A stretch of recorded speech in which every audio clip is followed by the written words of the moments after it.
আসসালামু আলাইকুম ও রহমতুল্লাহ। ভাই ও বোনেরা, আমরা প্রতিনিয়ত বিভিন্ন চিন্তা, দুর্বলতা ও অসহায়তার মধ্য দিয়ে যাচ্ছি।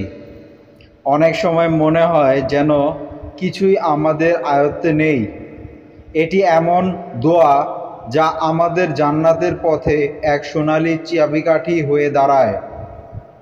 আসুন আমরা প্রতিদিন প্রতিটি সংকটে, প্রতিটি সিদ্ধান্তে এই শক্তিশালী দোয়াটি বলি।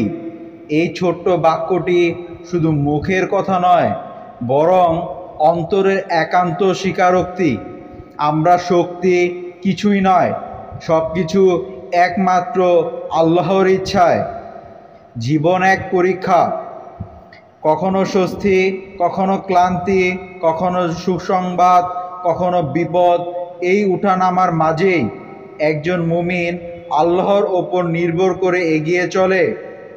তাই দোয়াটি হলো লা হাওলা ওয়ালা কুওয়াতা ইল্লা বিল্লাহ।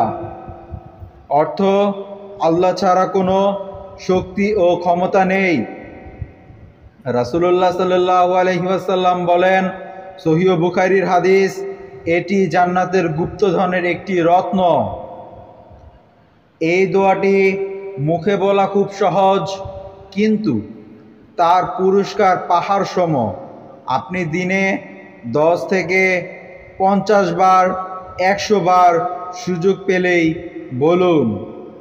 এই দুনিয়ার চিন্তা সহজ হবে, পরকাল উজ্জ্বল হবে, আর জান্নাতে আপনার জন্য সঞ্চিত হবে এক অমূল্য রত্ন। ফজিলত ও গুরুত্ব। জান্নাতের গুপ্তধন। এই দোয়াটি এতটাই, এটিকে জান্নাতের গুপ্তধন বলা হয়। নবীজির ধন বলে আখ্যা দিয়েছেন।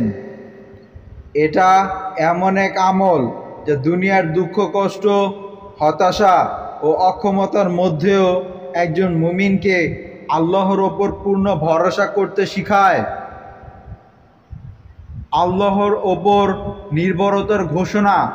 এটি মেনে নেওয়া যে আমরা একা কিছুই করতে পারি না। সব শক্তি, সব সাহায্য একমাত্র আল্লাহর কাছ থেকেই আসে। হৃদয়ের প্রশান্তি এনে দেয়। দুঃসময়, চিন্তা বা দুর্বলতার সময় এই দোয়াটি পাঠ করলে আত্মা শান্ত হয়, মনে দৃঢ়তা আসে। তাওয়াক্কুল, আল্লাহর ওপর ভরসা বাড়ায়। আমাদের ঈমান ও নির্ভরতা আল্লাহর ওপর আরও মজবুত হয়। সুতরাং প্রিয় দ্বীনী ভাই ও বোনেরা, তাই চলুন এই আমলটিকে আমাদের জীবনের অংশ করি। নিজের জন্য, পরিবারের জন্য, আর পরকালের চিরস্থায়ী জীবনের জন্য। আল্লাহ তাআলা আমাদের সকলকে সহিহ বুঝদান করুক। আমিন।